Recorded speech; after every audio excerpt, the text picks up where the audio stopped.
పేరు గిన్నారపు మహేందర్, గ్రామం జూపాక, హుజురాబాద్ మండలం, కరీంనగర్ జిల్లా వాసులను. మరి ముఖ్యంగా ఈ వీడియో చేయడానికి గల ప్రధాన కారణం ఏంటంటే, మా హుజురాబాద్ ప్రాంతంలో ఉన్నటువంటి టౌన్ సిఐ బోలో రమేష్ గారు చాలా అసభ్యకర పదజాలంతో దూషిస్తూ సామాన్యులపై తన అధికారం ఉందని తన ఇష్టారీతిగా వ్యవహరిస్తున్నాడు. మరి దానిలో భాగంగా తన ప్రవర్తన ఎంత కఠినంగా ఉందని చెప్పడానికి గల ఒక చిన్న ఉదాహరణ. నేను 8వ తారీఖు రోజు రాత్రి నా మీద దాడి జరిగిందని చెప్పి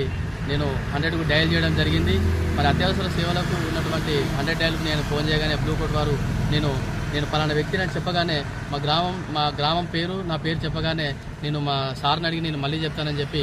తను నా ఫోన్ కట్ చేసి మళ్ళీ ఒకసారి నేను వస్తున్నానని చెప్పడం జరిగింది. మరి వస్తారో రారో అని చెప్పి వాళ్ళు రావడం లేట్ అవుతుంది, మరి ఇక్కడ పరిస్థితి బాగాలేదని చెప్పి నేను వెంటనే ఆ రాత్రి 1 గంటలకు నేను హుజురాబాద్ టౌన్కి వెళ్ళి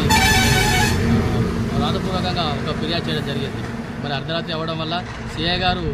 స్థానికంగా లేకపోవడం వల్ల మరి తెల్లవారుజామున తన తర్వాత రోజు నేను సిఐ గారికి ఇటు విషయాన్ని తన దృష్టికి తీసుకోవాలని చెప్పి, సార్ నేను హాస్పిటల్ నా మీద దాడి జరిగింది సార్, నా వ్యవస్థకి ఇది అని చెప్పుకుందామని నేను లోపలికి ఎంటర్ అవ్వగానే నన్ను చూడగానే, ఏమైంది మహేంద్ర, నీ జయత్రయాత్ర ఇంకా కొనసాగుతుందా, నిన్నే రమ్మందామని అనుకున్న స్టేషన్కు వెళ్ళాక నువ్వే వచ్చినావు, మంచిది పక్కకు ఉండరా అని చెప్పి నన్ను పక్కకు కొంచెం పక్కన ఉన్న ఒక కానిస్టేబుల్ని పిలిపించి, ఈ లంచ కొడుకును వదలద్దు, వీని ఎట్టి పరిస్థితుల్లో వీని మీద రౌడీ షీట్ ఓపెన్ చేయండి, నువ్వు ఫస్ట్ ఫోటోలు తీసుకో దాని ప్రాసెస్ చూడండి అని చెప్పి తను చెప్పగానే సార్ నేను పిటి చేయడానికి అయితే ఇదేంటి సార్ అని నేను చెప్పుకునే అవకాశం కూడా ఇవ్వకుండా నన్ను చాలా దుర్భాషలాడారు. మరి దానిలో భాగంగా తనతో నేను ఇవన్నిటికి గల కారణం ఏంటంటే, మొన్న జూన్ 14వ తేదీన నేను జమ్మికుంట పోలీసులు నా మీద ఒక ఫాల్స్ కేసు పెడితే దానికి అగెనిస్ట్గా అంటే నా మీద దాడి వాళ్ళు ఉద్దేశపూర్వకంగా చేసిల్లని చెప్పి నేను అదే పోలీస్ స్టేషన్లో నా మీద దాడి చేసిల్లని చెప్పి పోలీసులే నన్ను దౌర్జన్యంగా కొట్టారని చెప్పి నేను అదే పోలీస్ స్టేషన్లో కంప్లైంట్ చేస్తే వారు పట్టించుకోకపోగా నన్ను నానా బూతులు తిట్టడంతో నేను కోర్టును ఆశ్రయించగా ఆ జమ్మికుంట పోలీసులు ఏ శ్రీనివాస్ జలీల్ పైన కేసు నమోదు చేయడం జరిగింది. మరి దీన్ని దృష్టిలో ఉంచుకొని సిఐ గారు ఏమంటున్నారంటే, వీడు జమ్మికుంట పోలీసుల మీదనే మన పోలీసుల మీదనే కేసును పెట్టిండు. తర్వాత ఇదే విషయంలో నేను గతంలో మా పక్క గ్రామమైనటువంటి ఇందిరానగర్లో గతంలో 2021 డిసెంబర్ నెలలో తెలంగాణ ప్రభుత్వం ఒక సభకి ప్రజలను తరలిస్తున్న క్రమంలో ఒక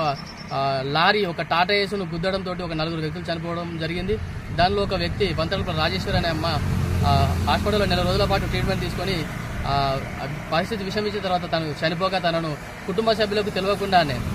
వాళ్ళకు ఉన్న దానికి ఎస్కార్ట్ తోటి పోలీసు బందోబస్తు తోటి ఆ వాహనాన్ని అంబులెన్స్లో తీసుకువస్తూ మా ఏరియా హాస్పిటల్ తరలించగా మరి కుటుంబ సభ్యులు మాకు తెలియకుండా మరి మాకు ఈ ప్రభుత్వం మాకు నష్టం చేకూర్చింది, మాకు ఎలాంటి భరోసా ఇచ్చిన తర్వాత మీరు తీసుకుపోవాలని చెప్పి వాళ్ళు ధర్నాకు దిగితే పోలీసులకు దానికి మధ్య వాగ్వాదం జరిగితే అప్పుడు నేను అక్షరం న్యూస్ రిపోర్టర్గా పనిచేస్తున్నా. మరి రిపోర్టర్ విషయం పక్కన పెట్టి మా జాతి బిడ్డ మరి ప్రభుత్వం ఏదైనా ఒక భరోసా ఇచ్చిన తర్వాతనే మాకు కంపల్సరీ అంబులెన్స్ కదలనివ్వాలని చెప్పి నేను కూడా ధర్నాలో పాల్గొనడంతో అప్పుడు నా మీద విపరీతంగా కొట్టి మొన్న ట్రాన్స్ఫర్ అయిన శ్రీనివాస్ గారు అప్పుడు నన్ను దృష్టిలో ఉంచుకొని అదే టౌన్లో పనిచేసిన ఎస్ఐ రాజన్న గారికి నా గురించి ఒక కేసు విషయంలో పోతే నా కేసు పట్టించుకోకపోక నా మీద ఒక ఎలిగేషన్ చేసి రాజన్న గారికి చెప్పడంతో ఈ విషయాన్ని ఇప్పుడు మొన్న జాయిన్ అయినటువంటి బొల్లం రమేష్ గారికి వివరించడం, నేను కంటిలో నలకలాగా అయిందని చెప్పి నన్ను కుట్రపూరితంగా వ్యవహరించి నన్ను నానా ఇబ్బందులు పెడుతున్నారు. తర్వాత నేను ఈ పోలీస్ స్టేషన్ పరిధి విషయాలను పై అధికారుల దృష్టికి తీసుకుపోదానని నేను పోలీస్ స్టేషన్లో మరి గంటల తరబడి ప్రజలు ఏమన్నా సామాన్యులు స్టేషన్కి వస్తే పట్టించుకోలేని పరిస్థితి, మరి బాత్రూమ్లు సరిగా ఉండయి, అక్కడికి పోతే పోలీస్ అంటే కనీసం ప్రజలకు సేవ చేయాల్సిన వాళ్ళు మహా దరిద్రంగా తిరుగుతున్నారు, వాళ్ళ పట్ల చాలా హేళనగా వ్యవహరిస్తున్నారు. మరి 100 అత్యవసర సేవల కోసం తెలంగాణ ప్రభుత్వం ఒక 100 డయల్ అనేది ఒకటి ఈజీగా ఉండడం కోసం ఒకటి ఏర్పాటు చేస్తే మరి